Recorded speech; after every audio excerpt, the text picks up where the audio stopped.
Merci beaucoup d'être là. Et je me présente, je m'appelle Philippe Alcoy. Je suis membre du comité de rédaction de Révolution Permanente.fr. J'écris souvent, je m'occupe souvent de la question internationale au sein de Révolution Permanente. Et, bon, pour aujourd'hui, on a décidé de faire un topo, une discussion, un débat autour de la question de la reprise du pouvoir par les talibans en Afghanistan, l'échec de l'invasion nord-américaine en Afghanistan et surtout les conséquences au niveau international. Moi, je vais un peu discuter au début la portée un peu du phénomène, enfin de ce qui vient d'arriver en Afghanistan. Ensuite, en termes de conséquences, on va aborder la question des comment les rivalités interpuissances, ou en tout cas le rapport de force peut être modifié ou comment il peut évoluer. Et après, une troisième partie que j'aimerais concentrer plutôt sur la France, dans le sens où la France, c'est des puissances internationales, la seule qui est vraiment à la tête d'une opération antiterroriste au Sahel avec l'opération Barkhane. Et pour finir, peut-être quelques considérations sur les conséquences que ça peut avoir même pour la lutte des classes, pour les rapports entre les classes, pour la lutte des opprimés, etc., malgré un contexte, comme on va le voir, assez réactionnaire en général. Bien, alors du coup, pour commencer, je pense qu'une première définition à faire, c'est que même si les États-Unis, et notamment avec Trump, ils ont commencé à négocier un retrait concret, très concret et définitif, définitif en tout cas pour l'instant, d'Afghanistan, avec les talibans en février 2020, et, on peut et on ne doit pas, on doit pas, je pense, relativiser l'échec de ce qui vient de se passer en Afghanistan. C'est un échec pour une entreprise, pour un projet de l'impérialisme en Afghanistan qui en 2001, en réponse plutôt aux attentats du 11 septembre, ont décidé d'envahir l'Afghanistan pour pour créer un système démocratique, pour mettre à bas le pouvoir des islamistes, etc. Mais on se trouve avec ce paradoxe, ou en tout cas ce résultat qui est qu'après 20 ans d'occupation, avec des milliards de dollars dépensés, les talibans sont à nouveau au pouvoir. Certes, c'est des talibans qui ont changé de façon pragmatique et sur certains aspects, mais ça continue à être une force complètement réactionnaire. Aucune illusion à avoir dans les premières déclarations qu'il y a eu, qui vont respecter les droits de l'homme, même les droits des femmes, etc. Aucune illusion. Je ne sais pas si vous avez vu des images, les talibans, quand ils ont gouverné en Afghanistan de 96 à 2001, ils avaient interdit la musique et une des premières choses qu'ils ont fait, c'est de détruire les instruments des musiques qu'ils trouvaient dans des comment ça s'appelle, dans des endroits où on apprend la musique, etc. Donc voilà, ça c'est un petit exemple du caractère réactionnaire des talibans, sans oublier que quelques jours après la prise de Kaboul, il y a eu des manifestations des femmes, des jeunes, etc., contre le pouvoir taliban, et ces manifestations ont été réprimées par des balles, à balles réelles, etc. Donc pour voir le caractère qui continue à être un caractère réactionnaire, complètement réactionnaire des talibans. N'empêche, oui, pour l'impérialisme nord-américain, c'est un échec important. Même s'ils ont négocié leur retrait, c'est un échec parce qu'en 20 ans, ils n'ont pas réussi les objectifs qu'ils avaient qui n'étaient pas très clairs en réalité. Mais dès le début, c'était une guerre contre le terrorisme. Mais vraiment, les guerres contre le terrorisme, ça ne veut rien dire. Et déjà parce que le terrorisme, ce n'est pas un projet de société, c'est une façon d'agir, c'est une tactique utilisée, mais le projet vraiment des talibans, c'est-à-dire d'instaurer la charia, d'avoir ça, ça a été des faits. C'est ça la réalité. Donc, une première définition. Et c'est pas une défaite sans aucune conséquence, même au niveau interne pour les États-Unis. Pourquoi? Parce que même si, comme je disais, c'est Trump qui a négocié le retrait définitif des États-Unis d'Afghanistan, c'est le gouvernement Biden qui apparaît comme celui qui a été, en tout cas sous son gouvernement, que les talibans sont arrivés au pouvoir. Et même si c'était négocié, personne n'avait pensé que les talibans allaient arriver au pouvoir aussi vite. La CIA avait fait des calculs, je ne sais pas comment ils font leurs calculs, mais ils avaient pensé qu'ils allaient avoir 1 an et demi, plus ou moins, avant une éventuelle arrivée des talibans au pouvoir.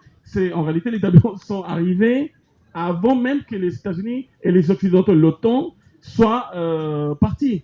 Et en plus, une note importante, qui n'est pas un détail, les images qui ont fait le tour de la Terre, d'Afghans désespérés, essayant de s'enfuir, donc, comme on dit, grimper aux avions, des trucs horribles. Et en plus, pour couronner toute cette image désastreuse, un attentat qui tue plus de 170 personnes et afghans, pardon, dont 13 militaires américains. Ça veut dire que tout ça, ça va peser sur le gouvernement de Biden. C'est déjà en train de peser sur le gouvernement de Biden, même si c'est un plan, j'insiste sur ça, déjà discuté par Trump, mais même avec Obama, tout le monde, l'establishment nord-américain voulait déjà partir d'Afghanistan et on va essayer de discuter du pourquoi. Donc, le paradoxe, c'est que l'invasion de l'Afghanistan, c'est une idée de l'aile faucon qu'on appelle, c'est-à-dire l'aile la plus dure guerrière de l'establishment nord-américain. Mais je pense que paradoxalement, c'est cette aile-là qui va se renforcer.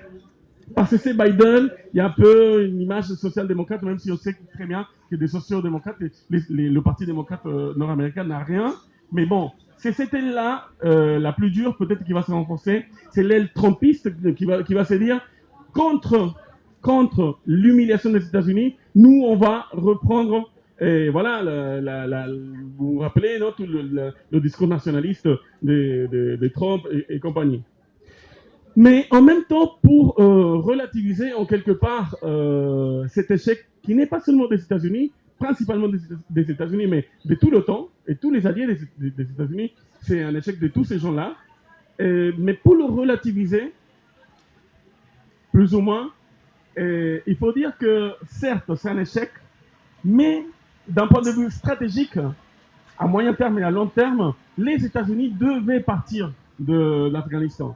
Le rôle que jouait l'invasion nord-américaine et de l'OTAN en Afghanistan, d'un point de vue stratégique, il était est devenu en tout cas complètement secondaire pour les intérêts stratégiques des États-Unis, de l'impérialisme nord-américain. Et ça prenait beaucoup de ressources matérielles, humaines, etc. Donc, voilà, il y a les...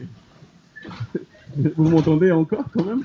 Et bon, donc de ce point de vue, l'idée que l'establishment nord-américain avait et a toujours, c'est de faire un tournant, un pivot vers la région qu'ils appellent, enfin, c'est pas une région, mais une région, en tout cas, politique, appelée comme ça, Indo-Pacifique, pour notamment contenir la Chine.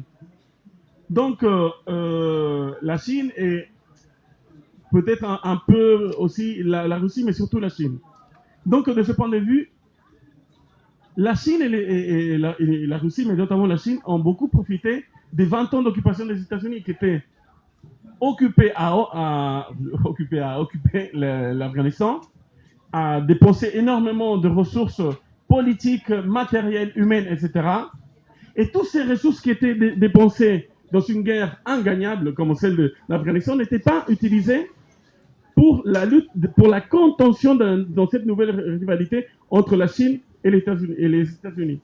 C'est-à-dire que voilà, à moyen terme finalement, les États-Unis peuvent voir un avantage dans le fait de partir d'Afghanistan pour pouvoir enfin, pour la première fois depuis 20 ans, concentrer toutes leurs capacités dans la lutte pour la contention de la Chine, pour empêcher que la Chine devienne une puissance trop importante voilà, au niveau mondial. Donc c'est pour ça que je pense qu'il faut avoir ça en tête, que c'est un échec, oui, mais à moyen terme et à long terme, il y a aussi des intérêts des États-Unis. Et tout le monde, d'un point de vue politique, tout le monde va essayer, les opposants à Biden, ils vont essayer d'en profiter, mais tout le monde est d'accord sur le fait qu'il fallait partir d'Afghanistan. En tout cas, d'un point de vue capitaliste, impérialiste. OK?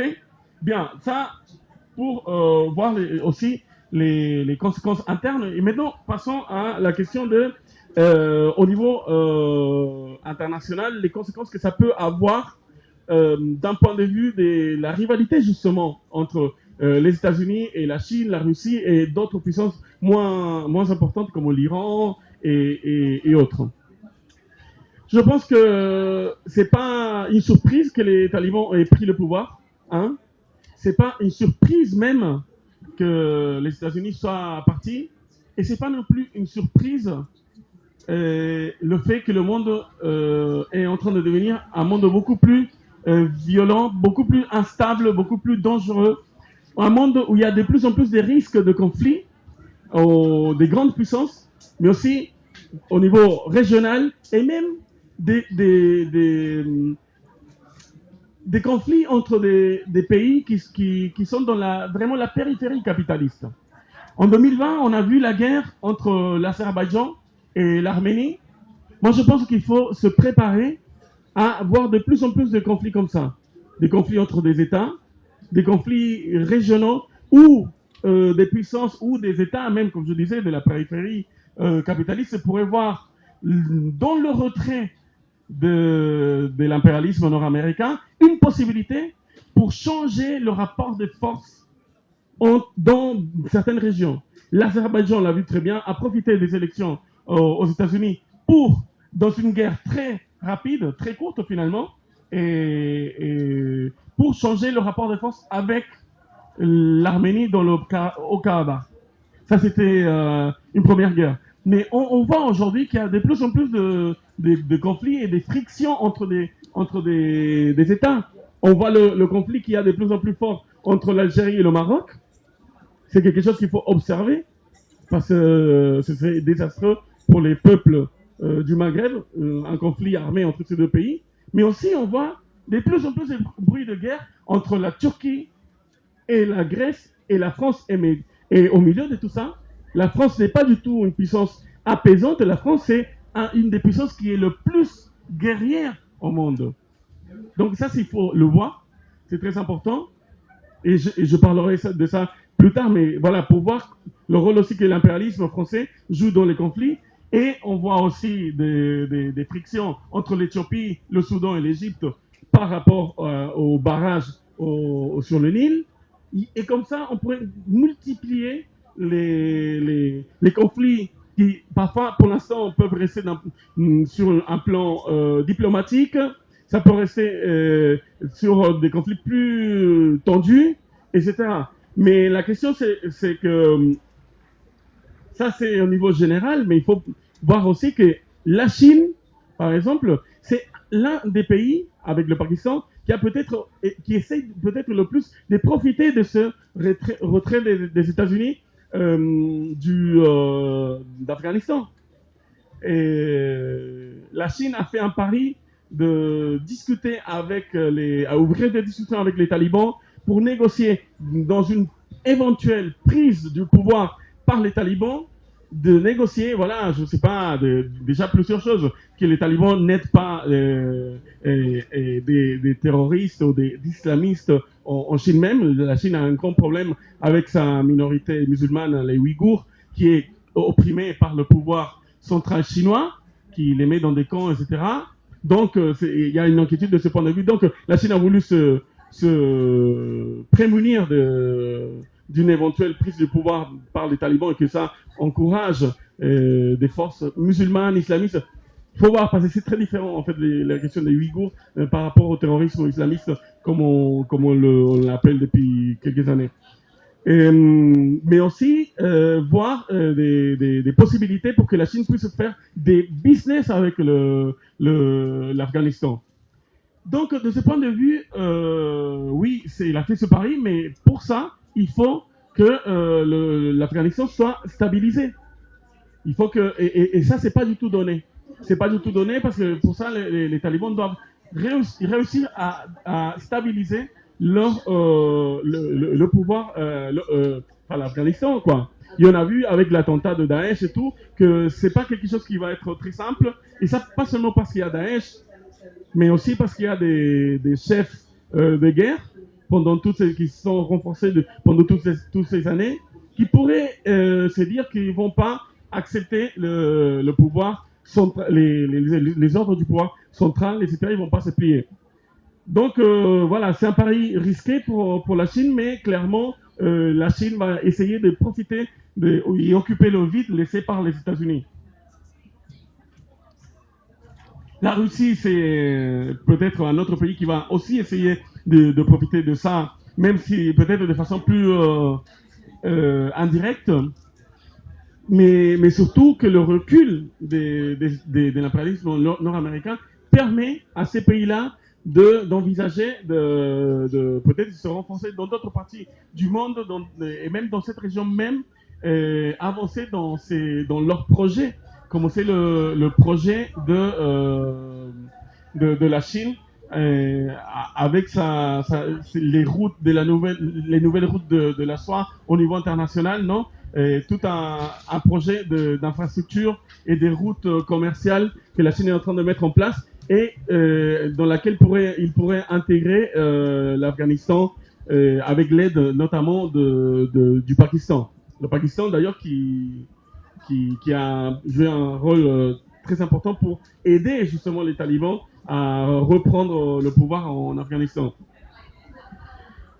Mais il y a, à mon avis, une autre question aussi qu'on ne peut pas négliger, même si pour l'instant ça s'exprime moins, mais c'est les contradictions qui peuvent exister et s'accentuer entre les États-Unis et leurs partenaires impérialistes en Europe, par exemple. Parce que le retrait des États-Unis d'Afghanistan, qui a été chaotique et tout, crée un risque pour les Européens de voir un flux de réfugiés arriver en Europe. Et on a vu que la première chose que Merkel et Macron ont fait, c'est pas d'essayer de voir comment aider les gens, la population, la démocratie, les droits de l'homme. Non, c'est de voir comment ils pouvaient mieux fermer les frontières de l'Europe.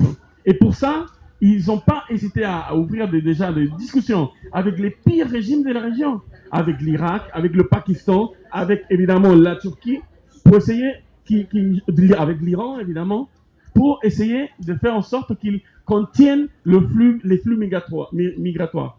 Donc ça, il faut le voir. Et ça, à chaque fois qu'il y a des flux migratoires en Europe, il y a des brèches qui s'ouvrent entre les différents pays, entre les pays qui sont plus hostiles, soi-disant, à l'immigration, et ceux qui sont moins hostiles, soi-disant, ou plus démocratiques.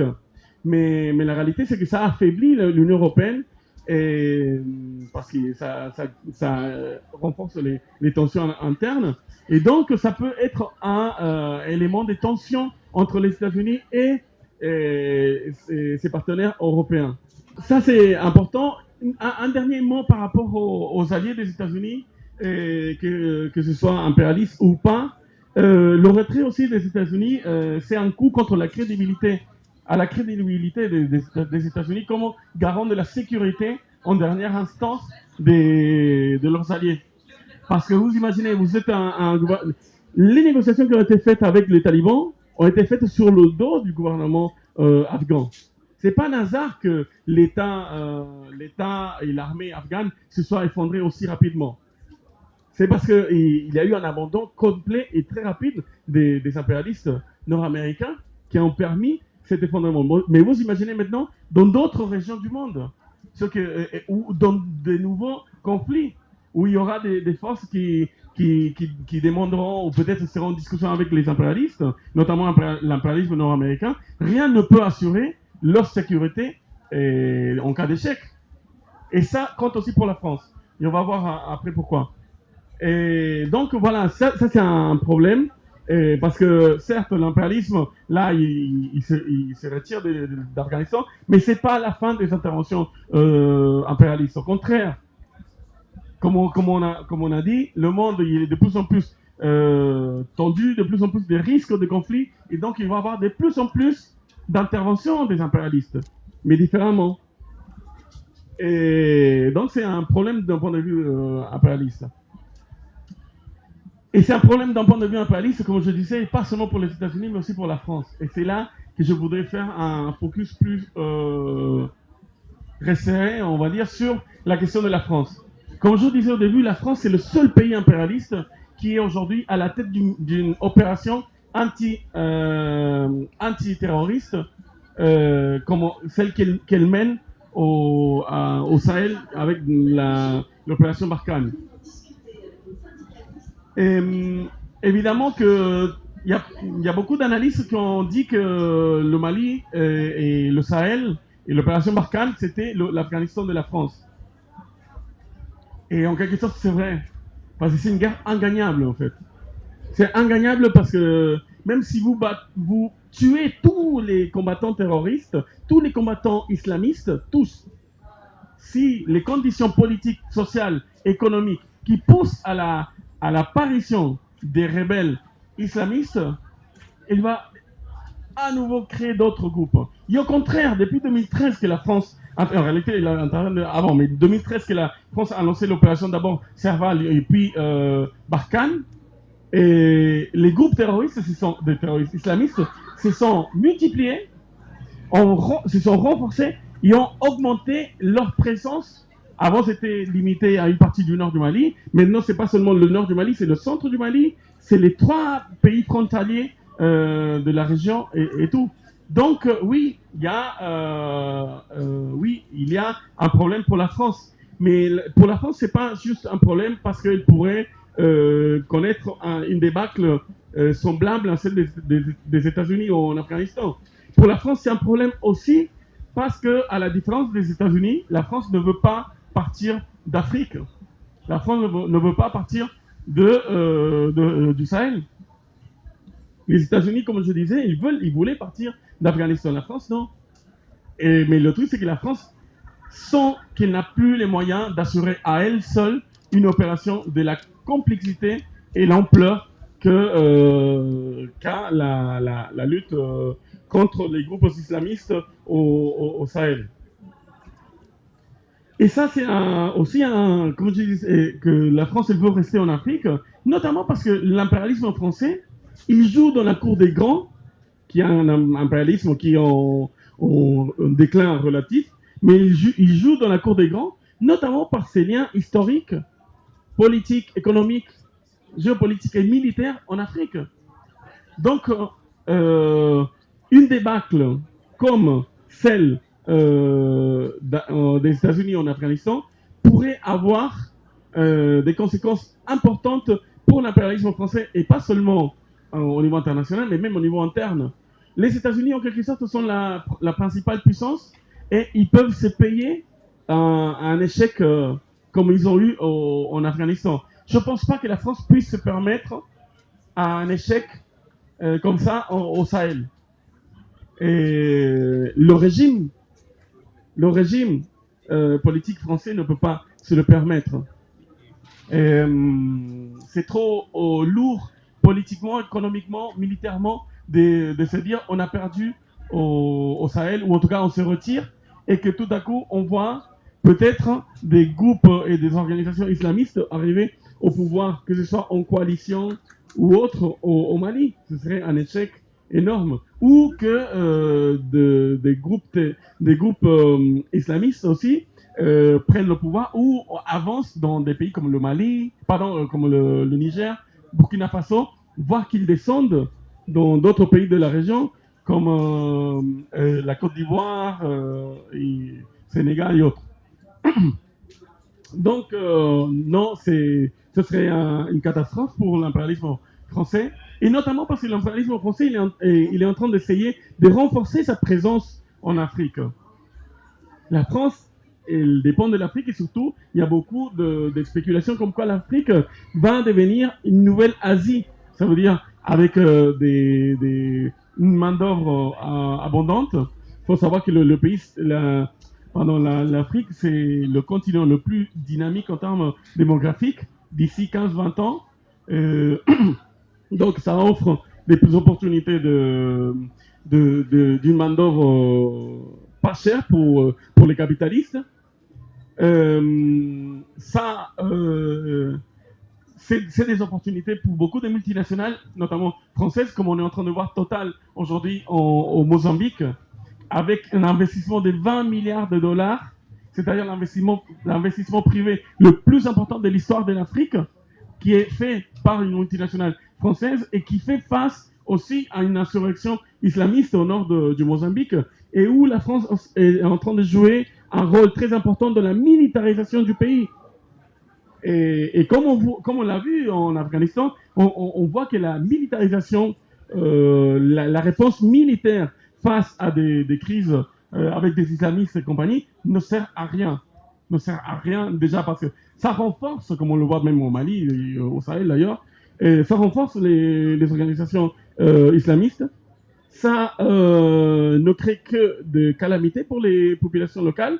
Et en fin de compte, ça affaiblit, en tout cas, ça représente une entrave supplémentaire pour l'organisation des opprimés, des exploités, même dans ces pays. Donc, c'est cette question-là, je pense qu'il faut qu'on ait en tête, et qu'on ait en tête aussi le rôle de la France dans ces types de conflits, et comment, justement, de ce point de vue, ici en France, et contrairement en 2013, c'était très difficile de dire qu'on était opposé à l'intervention française.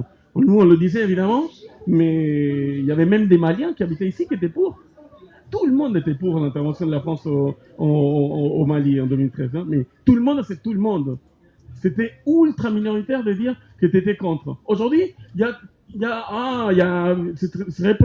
va de soi de dire que non, quand même, l'intervention, ça fait longtemps. Mais tout le monde était pour. Tout le monde était pour. Et la question, c'est que, justement, et ça pointe, je pense, une faiblesse qu'il y a en France, c'est une faiblesse du mouvement anti-impérialiste. Quand on parle d'un impérialisme en France, on a l'impression que c'est que les États-Unis. Non, la France, c'est une des puissances les plus importantes, les puissances impérialistes les plus importantes. Et comme je disais, c'est une des puissances qui est des plus guerrières au monde. La France, elle lance pratiquement une intervention, une guerre par an, depuis longtemps. Et elle joue un rôle déterminant dans la militarisation du monde.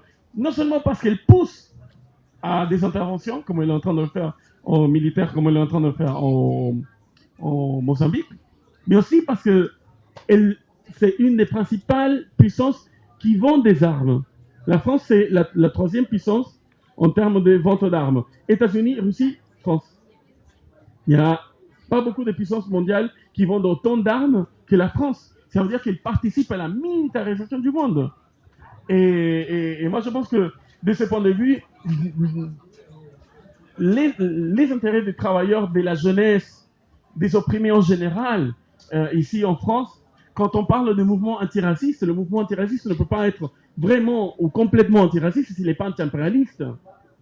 C'est ça, je pense, faire revivre un mouvement anti-impérialiste, faire en sorte que chaque intervention que l'impérialisme français décide soit coûteuse politiquement pour les gouvernements qui les décident.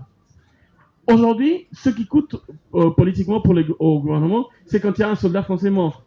Mais jamais quand il décide de lancer les opérations. Ça veut dire qu'il y a une contestation des opérations françaises, plus par la droite que c'est fait, en termes de dire on mène pas bien les opérations, mais on risque nos soldats.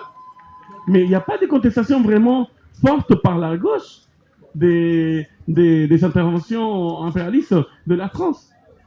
Et je pense, du coup, là, avec la victoire des talibans en Afghanistan, et qu'on se dirige vers un monde plus dangereux de ce point de vue, avec plus de conflits, plus peut-être d'interventions, plus peut-être il faut le voir, mais il faut voir un renforcement même des forces islamistes, c'est-à-dire un renforcement réactionnaire. Ce que le mouvement ouvrier, ce que les révolutionnaires pourraient faire de plus important en France pour renforcer justement les opprimés, les exploiter au niveau international et justement et la lutte contre ces forces réactionnaires, c'est de renforcer ici la lutte contre l'impérialisme, et notamment l'impérialisme français. Et quand on parle de recul de l'impérialisme, c'est un recul qui se fait et qui peut profiter, comme on a dit, à des forces réactionnaires. Ça peut profiter à des puissances rivales, la Chine, la Russie, l'Iran, peut-être le Pakistan, c'est pas vraiment une puissance, mais bon. Mais aussi, ça peut être une opportunité pour que les opprimés, les travailleurs, les exploités du monde entier, aussi lèvent la tête contre l'impérialisme, mais aussi contre les différentes options réactionnaires au niveau local, que ce soit islamiste, nationaliste ou autre. Et je pense que de ce point de vue, notre rôle ici en France, le plus important, c'est de montrer notre solidarité internationale et internationaliste et notre opposition sans aucune hésitation à toute intervention impérialiste, notamment de l'impérialisme français. Le principal danger, le principal problème, c'est toujours et principalement l'impérialisme et les impérialistes. Donc, avec ça, je voudrais finir et voilà, ouvrir le débat. Merci.